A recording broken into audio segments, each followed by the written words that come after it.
اعوذ باللہ من الشیطان الرجیم بسم اللہ الرحمن الرحیم۔ شروع اللہ کے نام سے جو بڑا رحم کرنے والا ہے۔ تمام تعریفیں اللہ کے لیے ہیں، وہ نیک لوگوں کا ولی ہے۔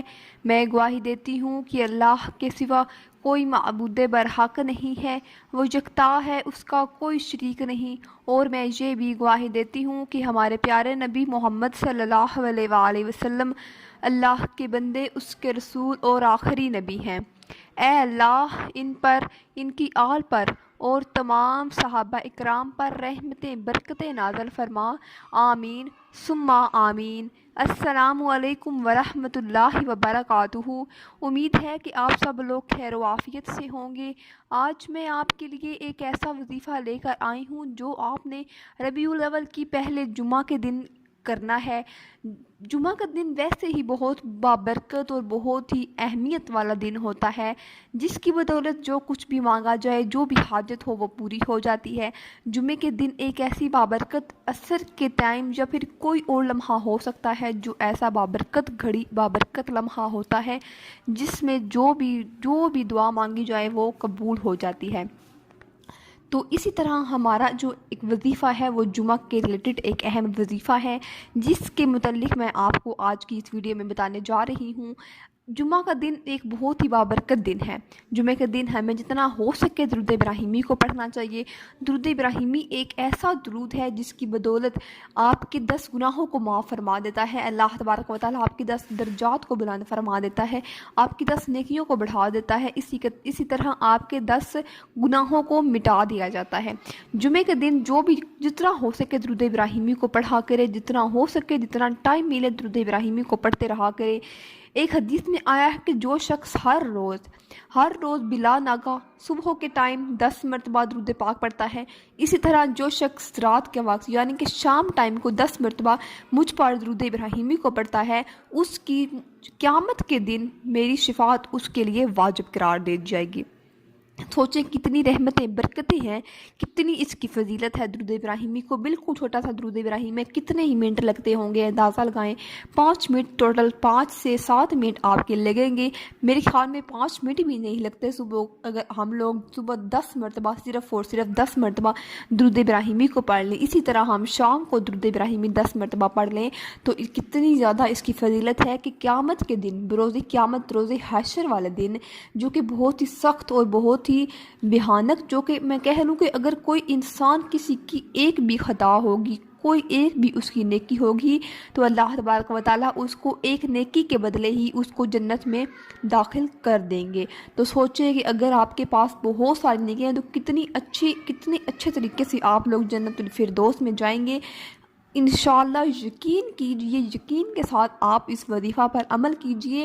جو وظیفہ آپ کو بتانے جا رہی ہوں وہ بھی اسی کے ریلیٹڈ ہے، یعنی کہ جمعہ کے دن ہی ریلیٹڈ ہے۔ جو آپ نے جمعہ کے دن یہ ایک پڑھ لینا ہے، قرآنی آیت کو آپ نے پڑھنا ہے۔ قرآنی آیت ایک بہت ہی سمجھ لیں کہ بہت ہی پاورفل قرآنی آیت ہے جو آپ نے جمعہ کے دن پڑھنی ہے۔ لیکن اس وظیفہ پر عمل کرنے سے پہلے آپ لوگوں نے ہم سے اجازت ضرور لینی ہے۔ ہم اپنی ٹیم سے، ہم اپنے پیر سے ہم آپ کے لیے ڈسکس کریں گے۔ آپ کا نام جیسے آپ کے کمنٹس ہم تک پہنچیں گے، ہم لوگ اپنے پیر سے، اپنی ٹیم سے ڈسکس کریں گے کیا ہم ان لوگوں کو اجازت دیں۔ ہم پھر ڈسکس کچھ ٹائم کے لیے کرتے ہیں، اسی کے فوراً بعد آپ لوگوں کو رپلائی کر دیتے ہیں کہ ہاں واقعی آپ اس وظیفہ پر عمل کر سکتے ہیں، آپ اس وظیفہ کو شروع کر سکتے ہیں۔ اس طریقے سے آپ لوگ اپنا نام اور مقصد لکھ کر مجھ تک شیئر کریں۔ ہمارے چینل کو بھی آپ لوگ ضرور سبسکرائب کر دیں تاکہ ہمیں کنفرم ہو کہ واقعی یہ لوگ ہم سے دعا بھی کروانا چاہتے ہیں، ہمارے وظیفے پر عمل بھی کرنا چاہتے ہیں۔ جو شخص ہمارے چینل کو سبسکرائب نہیں کرے گا ہم اس کو اجازت بھی نہیں دینے والے، یہ ایک آپ کے لیے شرط قرار دی جائے گی۔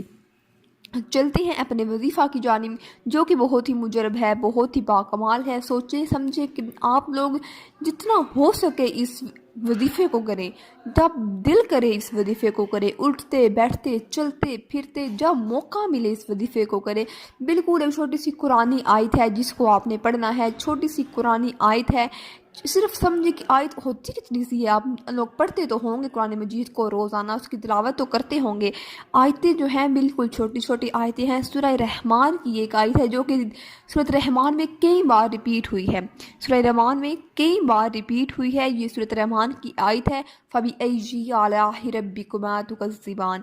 یہ آیت ایک ایسی آیت ہے کہ تم اپنے رب کی کون کون سی نعمتوں کو جھٹلاؤ گے۔ یہ بہت ہی بابرکت آیت ہے۔ اس کو آپ نے، اس کا طریقہ کار کچھ یوں ہے کہ آپ نے ایک علیحدہ کمرے میں بیٹھ جانا ہے۔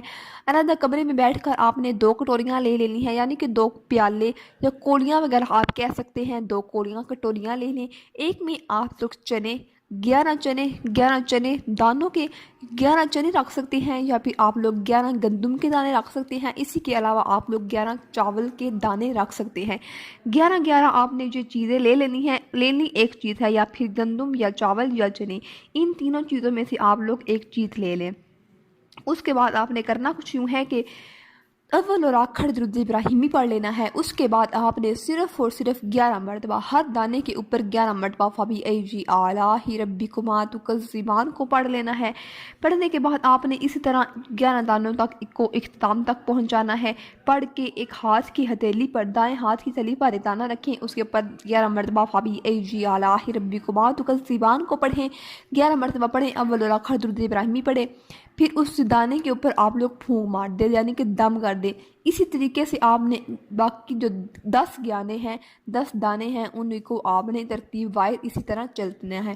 جب آپ کا وظیفہ اختتام تک پہنچ جائے، یعنی کہ ختم ہو جائے، تو آپ نے وہ جو دانے ہوں گے، جو بھی ہیں، گندم کے دانے ہیں یا چاول کے دانے ہیں یا پھر اور کوئی آپ نے چنے کے دانے لیے ہوئے ہیں، ان چاولوں کے دانوں کو آپ نے سب دانوں کو اکٹھا کر کے، جو مقصد ہے، جو حاجت ہے، اس کے لیے اللہ تبارک و تعالیٰ سے ان دانے کے اوپر اپنا دایاں ہاتھ رکھ کر آپ نے دعا مانگنی ہے۔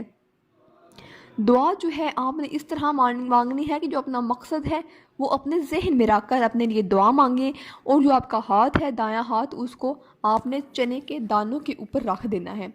اول اور آخر درود ابراہیمی پڑھ لیں، چپل اتار کر آپ نے یہ وظیفہ کرنا ہے۔ باوضو شخص کی عمل کرے، پاک بدن کے ساتھ آپ نے یہ وظیفہ کرنا ہے۔ جگہ کا پاک صاف ہونا ضروری ہے، کیونکہ ہم لوگ یہ ایک ایسا وظیفہ کر رہے ہیں جو کہ قرآنی آیت کا وظیفہ ہے، کیونکہ پھر یہ قرآنی آیت جب پڑھی جائے تو باوضو ہونا ضروری ہوتا ہے، اسی لیے باوضو شخص یہ عمل کر لے۔ امید ہے کہ آپ کو یہ آج کا وظیفہ پسند آیا ہوگا۔ میں پھر کہہ رہی ہوں، آپ نے اس وظیفے پر اجازت کے بغیر عمل نہیں کرنا۔ اجازت کا طریقہ کار میں آپ کو پہلے بتا چکی ہوں۔ اپنے خیالات کا اظہار کمنٹس باکس میں ضرور کیجیے گا کہ آپ کو یہ وظیفہ کیسا لگا ہے، کہ آپ نے اس وظیفے پر عمل کیا ہے۔ ملتی ہوں نئی نیکسٹ اسلامک ویڈیو کے ساتھ، مجھے دیجیے اجازت۔ السلام علیکم ورحمۃ اللہ وبرکاتہ۔